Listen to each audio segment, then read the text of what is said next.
Welcome to the Real News Network. I'm Paul Jay. I've welcomed the chaos in the Trump White House and Congress. I think we have far more to fear from a functional Trump administration than one in disarray. But with the firing of FBI head James Comey, the craziness has crossed a line.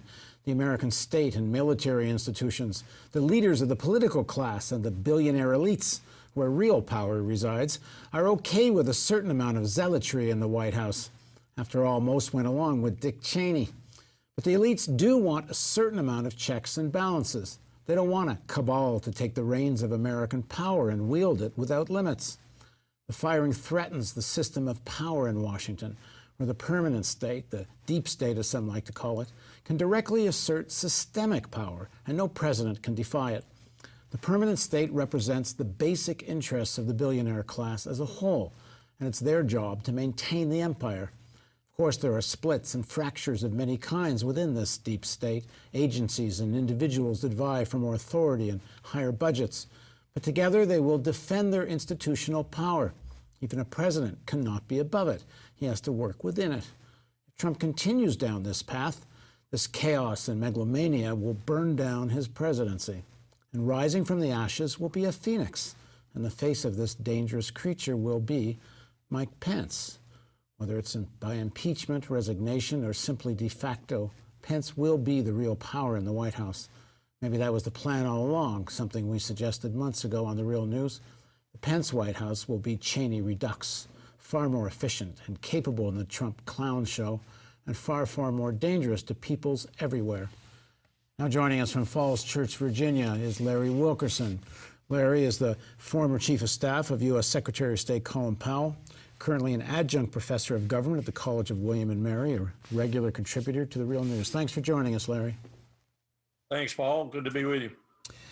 So the dysfunction, the clowniness, within it, the seeds, I think, of a lot of danger. What do you think? I think one of the things you just said in your lead-in, most of which I agree with, that the elite want or don't want a government that is unlimited in its power, is a little bit off. I think what they want is a government that doesn't operate either through chaos or design, and it's looking more like chaos, against their interests.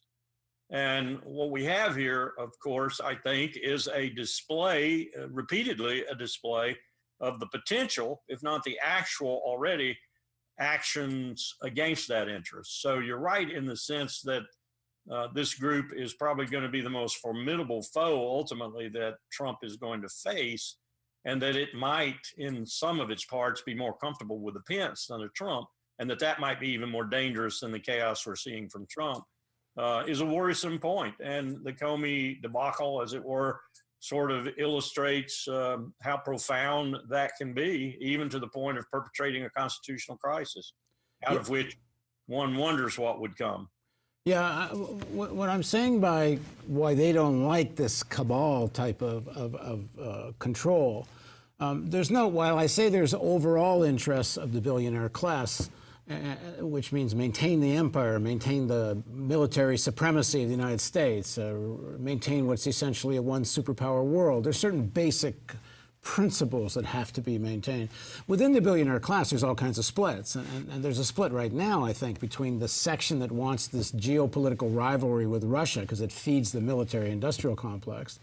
And there's a whole, I'll use the word cabal again, of fossil fuel types that Tillerson represents that want to play ball with the Russians because there's enormous amounts of money to be made in the Russian energy sector. But they don't want a control of the White House that's above the FBI, the CIA, the basic state institutions. They'll go with a Dick Cheney because on the whole it served the elite's interests and everybody was cashing in, from lower taxes to any regulation you wanted gone would be gone. But I don't think the state institutions and the elites like it if you can simply fire anyone that doesn't agree with the president. Well, you're right on that, I think. And I think you used the word, if you didn't, I will, the lunacy of the Trump administration and the uncertainty and unpredictability which it emanates is inimical to their interest. Any way you look at it, if you don't know what your clown, your puppet is going to do in day-to-day operations with the enormous power at his fingertips, then it becomes of grave concern. In that respect, I think you're right. So before we talk a little bit more about the Pence idea, what do you make of the various players in all of this, and what does it tell us about sort of what I would call systemic decay? You have just that. You have institutional decay, and that's systemic. You have the decay of diplomacy in the State Department. You have the decay of the government and its meritocracy, if you will, in general. You have the decay of the very republic that we supposedly represent, and ultimately the decay of democracy and liberty. That's all happening at the same time. We have this clown, this lunacy in the White House. And as you pointed out, the prospect of something even more nefarious, perhaps standing in the shadows behind it. So no matter who I was as a billionaire, no matter if I were Charles and David Koch or I were Robert Mercer or anyone else interested in the goose continuing to lay my golden eggs, I would have some grievous concern over this bunch. On the one hand, you have the ideological component represented most prominently by Bannon, which seems to be just short of insane and reflected more of Adolf Hitler and his gang than anything else we can cite in recent history. On the other hand, you have the lunacy and the unpredictability of the clown at the center. And on the other side, you have two political parties, both in, I would argue, complete disarray.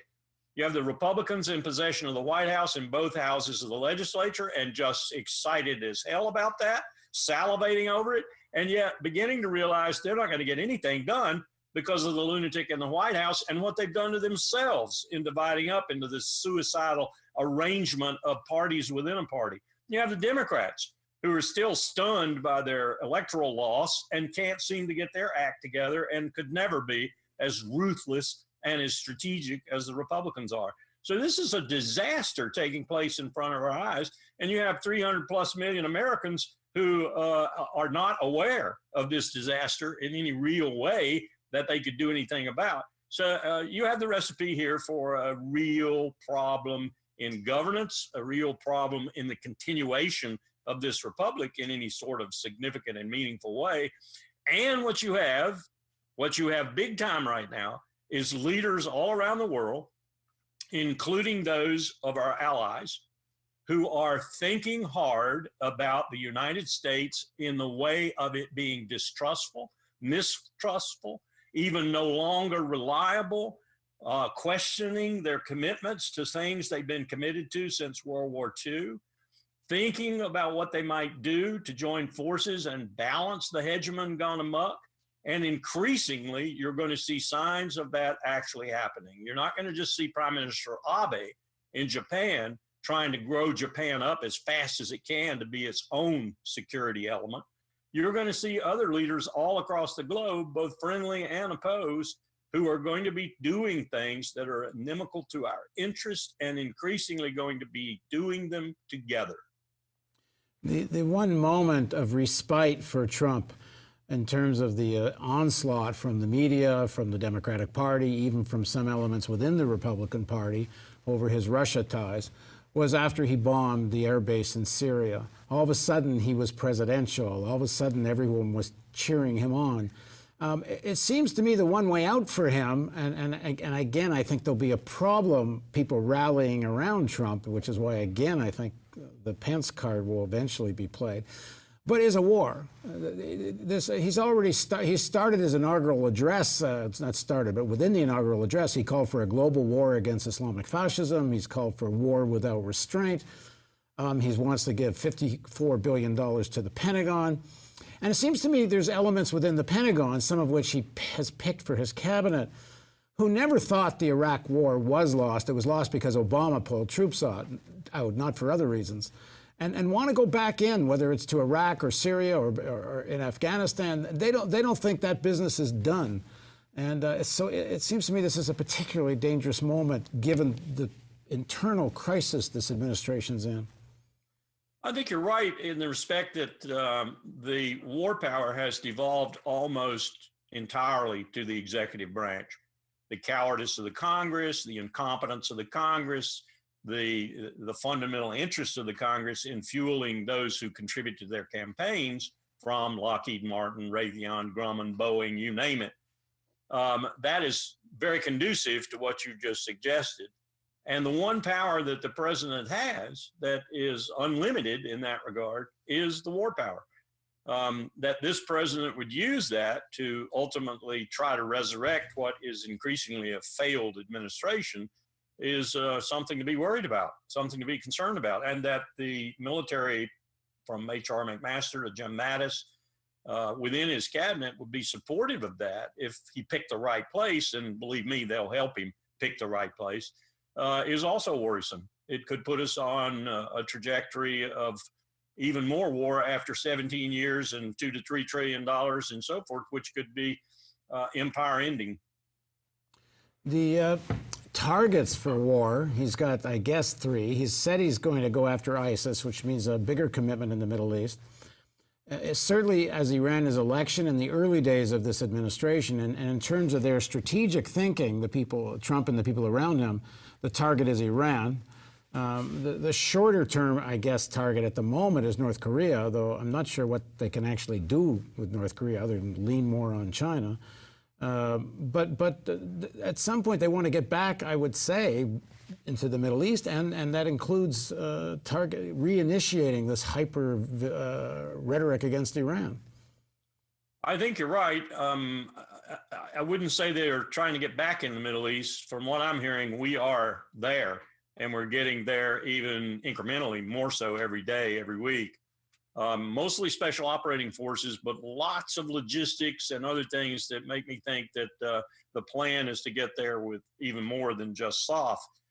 But Iran is the ultimate target. I have to think that, I have to feel that, because I know that's the strategic viewpoint of the military. And if Iran is the ultimate target, then we're talking about doing something, precipitating something, making something happen that either shows Iran as the culprit in violating the current nuclear agreement, or that sort of approximates that in a way that they can excuse themselves, as we did in 2003 when we invaded Iraq, and start something. And that's very worrisome. Of all the things that are out there right now, from the South China Sea, Taiwan and China, to Russia, Ukraine, and elsewhere, to North Korea and so forth, the Iran business concerns me the most, because it offers probably the most satisfying and most immediate and most in-your-face sort of area for them to do this. And that's concerning. What do you think is the balance of power within the Pentagon? Because that's not a monolithic institution or view either. When Cheney wanted to go after Iran, it seems to me a lot of the Pentagon actually stopped it. And there were a lot of retired generals that even publicly writing in the pages of the Washington Post and New York Times opposing starting a war with Iran. He may have gathered people around him in the cabinet that will be on board with that. But what about the rest of the Pentagon? Will he get a pushback, or if he throws enough billions of dollars at the Pentagon to go along with it anyway? We could, but you have to remember time has elapsed. And when you're on the money train, when you've got to have the money and you need justification for that money, the tendency to search for a little conflict to make that money flow a little more abundantly is strong, very strong. And it's been some time since major troops were committed in Iraq, and we really don't have 8,900, 9,000, whatever the figure is now, that much committed in Afghanistan. We're going to beef it up a little bit. We've got some 24 to 30,000 contractors there, and as I've said before, I think we're in Afghanistan to stay. But still, that is not a real satisfying commitment schedule, if you will, for lots of more dollars. And when I say lots of more dollars, I mean many more dollars, not the 54 or 60 billion or so plus up. I mean 100 or 200 billion dollar plus up. If you're going to get that, you're going to have a war, and it's going to have to be a first-class war. The opposition to this is certainly not going to come from the leadership of the Democratic Party. Chuck Schumer was beside himself with pleasure when Trump attacked the Syrian air base.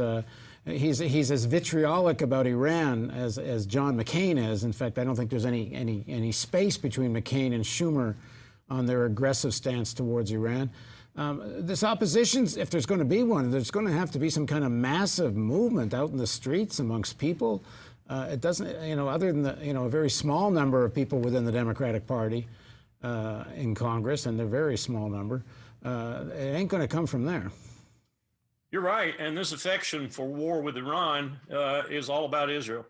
It's all about this strategic approach that Netanyahu and Lieberman and others like him have developed, and that Schumer and others have bought into. And that is that destabilizing all of Israel's enemies, and mind you, this includes ultimately Lebanon, Jordan, and Egypt, destabilizing them and keeping them destabilized, and even maybe breaking them up into statelets or less, is a good strategy for Israel's security. This has been bought into by much of the American sycophantic approach in the Congress and elsewhere to Israel's security. And it's certainly been bought into and even designed, principal architect of it is Netanyahu. And as I said to my students recently, as they were taking their final exam, what issue do you know of? In your knowledge of what we studied since World War II, what issue do you know of that is more potent than Israel in American domestic politics, and therefore in affecting U.S. foreign and security policy? And, no rebuttal. Israel is the number one issue. And given the disarray and the plunging in the polls of Trump and such, and the possibility of a real reverse in 2018 congressional elections, and then, right now, I would say pretty unlikely second term for Trump in 2020, except who knows what war would do in that scenario. But they better do something fast. They're going to want to, maybe up their schedule, move ahead their schedule on this, and make sure they do something big before 2018. And they need to do something big, I think, to deflect what is going to continue to trouble them majorly, and that is however it is conducted in the Senate, in the House, elsewhere by the FBI. Into the Russian connections, not only with the 2016 election, but also with the entire Trump team, to include possibly the president himself. There's no question in my mind, anyway, that the reason Comey was fired was because he looked like he might be a little bit too much of an independent agent in investigating these things, connections to Russia. And this is the danger of people in, quote unquote, the resistance against Trump. That if you let people like Schumer and Clinton into the resistance, then wait till this thing with Iran comes, because these people are going to be for the war. And then where is the resistance going to be? Oh, yes. I wouldn't count on the Clinton camp, Bill or Hillary, or anyone around them for anything fruitful.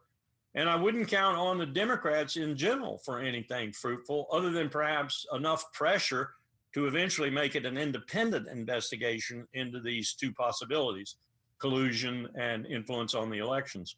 I'm almost positive that that's what the outcome over the next 6 months or so is going to be, is an independent investigation. What that will turn up is anyone's guess, but I would suggest it's going to turn up positive evidence in both instances of Russian complicity in the election, and Trump's team, and maybe even the president himself's complicity in that complicity, if you will. Well, in many ways, to me, that's the worst of all worlds. You get some kind of attack on Iran, and you get it with Pence, and that ain't good. And maybe you get the impeachment proceedings after the midterms in 2018, and you get the war, and you get Pence in the middle of all that. And let's just worry about where we go from there. Yeah. Go back to, there better be some big movement outside both of these parties, or insurrectionally inside some of these parties. Thanks for joining us, Larry. Thanks for having me, Paul. And thank you for joining us on the Real News Network.